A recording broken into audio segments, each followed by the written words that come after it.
Hey guys, welcome to the first recap video for Season 5 of Football Manager 2011.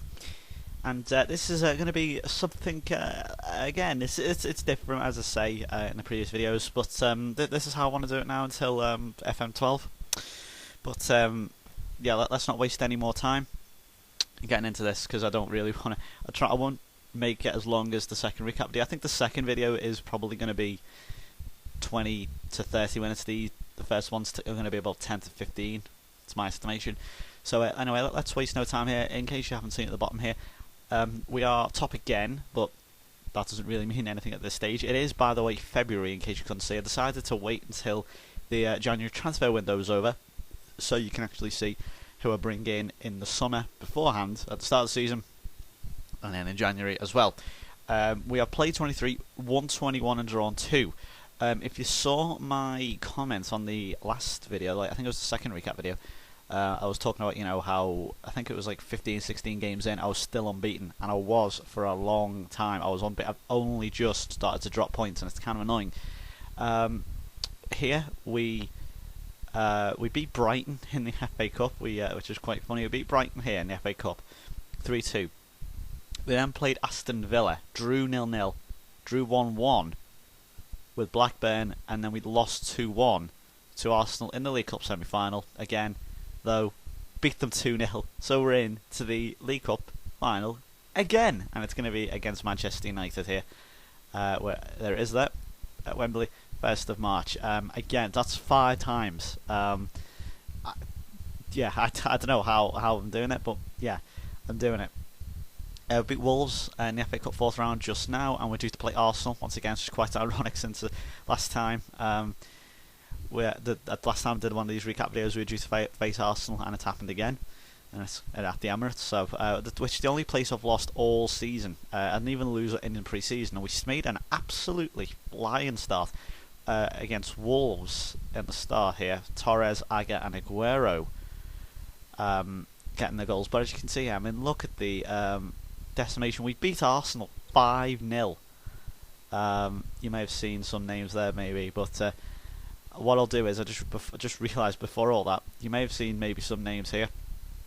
I don't think any of the new signings are here, but I'll show you them, the new signings that I've made, because of history. I'm just going to let you just take some of these names in for a moment, and also this side as well. This was quite coincidental, some of these names, but also had a point to them. First one here, Xabi Alonso. He was transfer listed by Real Madrid in the summer, and I thought I've got to bring him back for £1 million. Xabi Alonso. I mean, his wages are a little bit steep, but honestly, it didn't matter to me. And there was a very good, and I thankfully brought him in at a very good time, and I'll show you why in a moment. Martin Skrtel. Now I decided I need another centre back because Bedicio, I don't know how the hell you pronounce that guy's name, but yeah, he was kind of annoying me a bit. He was a little bit inconsistent, so I decided to bring in Skrtel, who also was transfer listed, and I bought him back for 2.6 million. Now you may remember, I think it was in the 2012 season, Skrtel here to Real Madrid, 6 million, so actually made a profit on him. Into this season here, yeah. So actually made nearly we made a £3.4 million profit on him, which is pretty good. And he's getting shut out the first team, so because of Real Madrid's upcoming youth, and they were shoving majority of the first teamers out. So yeah, we decided to go for him. And finally, Alvaro Arbeloa. This is another one. I think his contract was running out, and as you can see, we got him on free. And again, I thought I need another right back because Johnson was getting a bit inconsistent and maybe lacked a little bit of quality. So yeah, I just decided to buy Arbeloa, and he's done very well. Kasper Schmeichel I'll come back to. The 2 signings I've made in January: John Arisa, another one I brought back. The last one, just under £1 million, 950k. He was also transfer listed, and I thought again. Taiwo. Now this was mostly because Taiwo and Babacar have gone on international duty to the African Cup of Nations, so I just thought I need another left back because Digne isn't doing that well. But also I thought just in case I need another left midfielder. I mean, he's getting on a bit now. Arisa, he's 34. That's why okay, his wages are a bit steep, but honestly I've got a massive chunk of wage. I've got a massive wage budget, so I'm not worried about that. Nathan Delfonso. Now, you may nearly £14 million. I'm sure I'm wondering what the hell. Let me just prove something. Let me just show you something here. Oops, no, not that. Here's second. Joint second. And also, Sergio Aguero. I'll explain that in a moment. Sergio Aguero at top at 22. He has been absolutely on fire. But Delfonso for Fulham has been in absolutely incredible form. He's bagged 20 goals. You may remember the 4 he scored against us last season in the one game which knocked us out the title race, the penultimate game of the season. I thought, I've had enough of this, I want to buy him. And ironically, the next game we played was Fulham, so I kind of stripped Fulham of their main striker, and we battered them.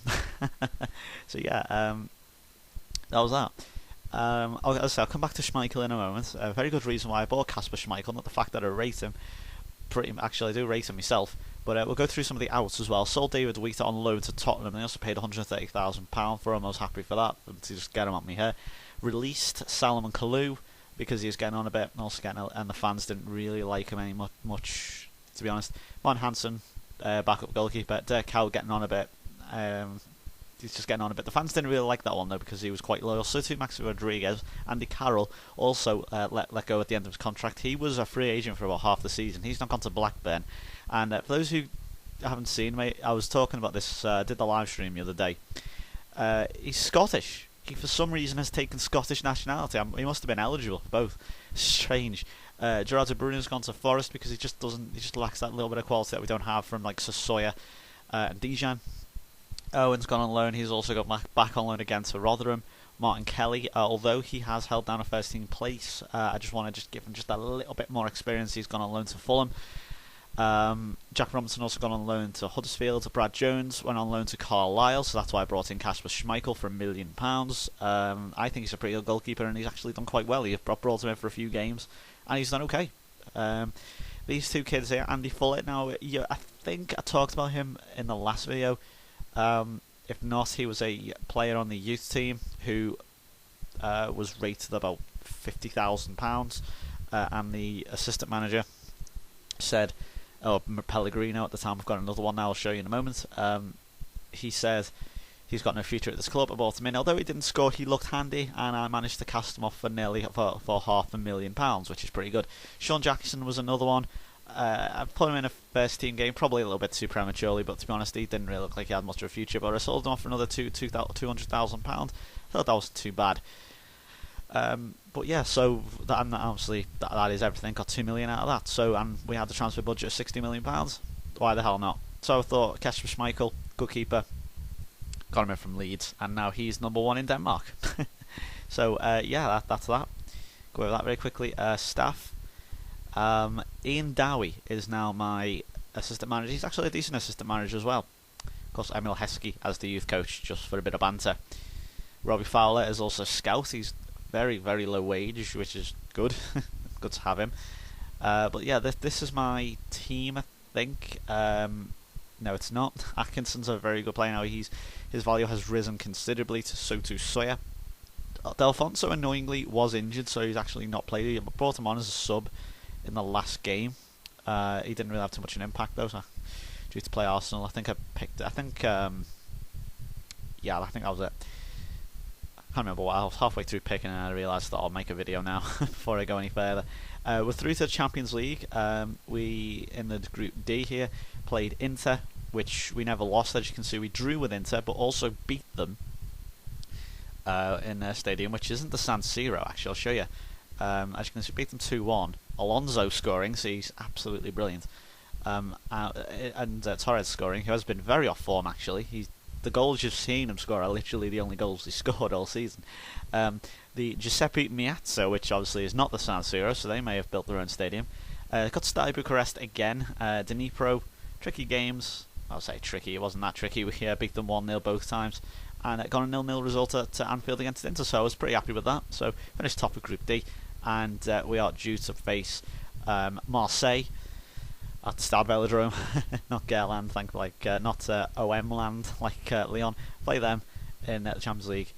in a few weeks actually, so that should be good. But as you can see, absolutely destroying teams. Beat Manchester United 4-0 for goodness sake. I really don't know how. Aguero just in irresistible form. There's only one way to say it. Torres again. I'm actually saying he's looked. It's weird because every time I click on something he's scored, but he actually hasn't scored that many goals. Aidan McGeady's done very well. He's really come to his own. So too Danny Pacheco. He's got some vital goals. Any other ones? Beat Man City, good one at Eastlands. Aguero with 2 goals, ironically. David Silva, he's amazing on this. As per usual. Talked about Arsenal. Beat Fulham 3-0 after the last season's escapades. Aguero and Torres with the goals. And that's pretty much where we are at the moment. Looking at the league once again. Arsenal, although we have played a game less for some reason, I'm not too sure why. I think it might have something to do with Birmingham because they're in the Europa League, weirdly. Man City, we beat them as well, and if we go back to the fixtures, recently 1-0, last minute penalty from Sergio Aguero, ironically again. And yeah, it's been unbelievable. Really has been unbelievable. We struggled a bit, we stuttered a bit, but now I think we're getting back up to standards again. But this was a very difficult tie for us, this Arsenal game here. Annoyingly, with this Fulham game, Babacar, who had been, and Reece got his first goal back. Babacar, that's ironic, isn't it? I just realised John Reece, he plays for Fulham, doesn't he? He had been horribly out of form, and I gave him like a pep talk before the game. I said like an individual speech. I said, "I have faith in your ability." I think I said, and he went out and blitzed Fulham, absolutely blitzed them. And he really was not in good form. And all of a sudden, he came back and scored these 4 goals, and really at the worst time because he's gone to the African Cup of Nations right after this. So take away them 4 goals. As you can see, before that he had only scored 4 goals. Aguero was our next highest goal scorer at 22. Makeda is also, he was up for the golden boot, I think it was, or he was like World Player of the Year. I think he was up for. I think he came second in World Striker of the Year, which is pretty good for him. Gabriel Bonalho is always up there. Elia, he's an absolute beast. He rips you to shreds. Arsenal are very odd because it's kind of annoying Arsenal because they obviously Nasri, he's gone to City, or at least at the time of recording this. Not too sure when it's going to be uploaded. Hopefully on the Tuesday. Hopefully, he's on his way to City. Fabregas, as we know, has gone to Barcelona, and yeah, their team is nowhere near resembles the team they currently have in real life now. So that's why I think someone said in the last video on the comments, Arsenal want something, you must have a broken disc.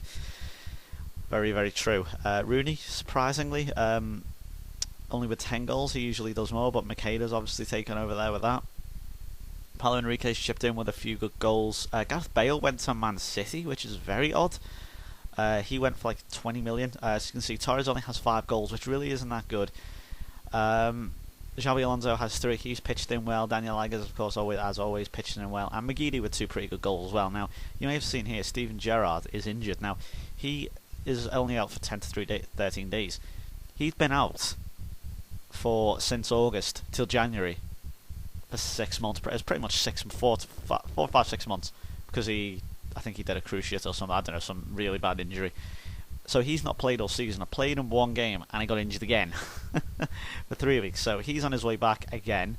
And basically what this just says to me, apart from, I mean, Alonso, I was always going to use him as a fringe player, but because he's obviously, very similar to Gerrard in a way, but also he knows the club. What it shows, you don't have to go out and be like Manchester City every single transfer. If just because you have a big budget doesn't mean you have to spend that big budget. That's what I'd just like to stress. This can work across all football managers, all championship managers, and yeah, you do not need to buy £50 million players every time.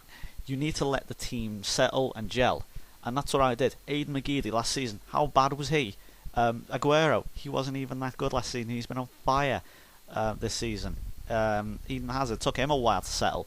I imagine it will be the same for Delfonso. Babacar, he's slowly getting better. Alonso and Arbeloa thankfully settled. Skirtle wasn't, I've kind of cheated a bit here because I've brought back players who used to play for us, so maybe they're already a little bit affiliated, without having to get used to it. But of course, obviously, it helps when you bring in players as well who can speak English. That's one thing a lot of people tend to overlook, in my opinion. Check the languages. Check if they can speak English, especially if you're bringing in a defender who can't speak English. you really gotta be careful with that, because that really is, if you're conceding a load of goals, it's like, I've just spent £30 million on a centre back. It's probably because he can't speak English. So yeah, that is that. Really, honestly, I've only brought in fringe players like Schmeichel's backup, Arbeloa is rotation, Scales rotation, Risa was a backup in a way. Alonso was due to be a fringe player, but obviously he's had to step up to the plate and done very well. Paulo Enrique, he settled pretty much straight away. I think that might have something to do with his one of these things here. I don't know which one. Like his adaptability, I think at the time is that it might be in there. I can't read it too quick. But yeah, he's done well. But the rest are all very happy, and we're going very, very well indeed. Apart from that, I think we are done. So I'm going to go ahead and play this Arsenal game. Two things. Last things to do. A lot of people in the live stream the other day were asking about if they could download this game. Yes, you can. I will put the link in the description. I think it's from December the 27th it'll start from. That's when the game itself starts. So I'm a little bit ahead of you guys on this, but that was when I uploaded it.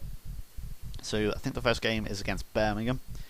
That's December 27th, 2014. So that's when the game starts. And I will also upload my a tactic, which it does need a little bit of tweaking to suit it up, because I tweak it game by game. But I'll also upload my 4-3-1-2 tactic, as a few people want to see that as well. So I'll put both links in the description. And one final thing, depending on when this is uploaded, whether it's a Tuesday or it's a Wednesday, if it is a Tuesday, the Pro Evolution Soccer 2012 demo comes out tomorrow. Pez is back. I know a lot of people don't really like Pez nowadays, but I thought I'll be uploading maybe a few gameplays of the demo if you want. It's certainly something. It's a first glimpse of the new season's football games. So I thought maybe if you'd like to see that, I'll upload maybe 1 or 2 games of that tomorrow, or if it's Wednesday, I'll upload it either today. It probably will just be tomorrow, depending on the time, unless you're watching this a few weeks into the future, which is, in this case, it's already probably up. So, yeah, that's it, guys. That's your fully up-to-date. In fact, what I'll do, finally, one thing we'll check is, you can see Blackpool aren't doing too well, West Ham are slipping, Blackburn are slipping. But what about in the Championship? Leicester, they look like they're coming back up. Southampton are doing quite well. Rochdale are up there, which is a bit odd. Huddersfield are also up there. Ipswich, Derby, Cardiff are slipping like a stone, which is very odd for some reason. They're bottom. Forest aren't doing too well. They were in the Premier League last season. QPR, Swansea, Stoke aren't doing okay. But yeah, that's the Championship, and very quickly we'll have a look at League One. Why not? Watford are up there with Norwich. Norwich are in there. What's going on? Anyway, I think that is that now. I think I will not. I hopefully haven't kept you too long.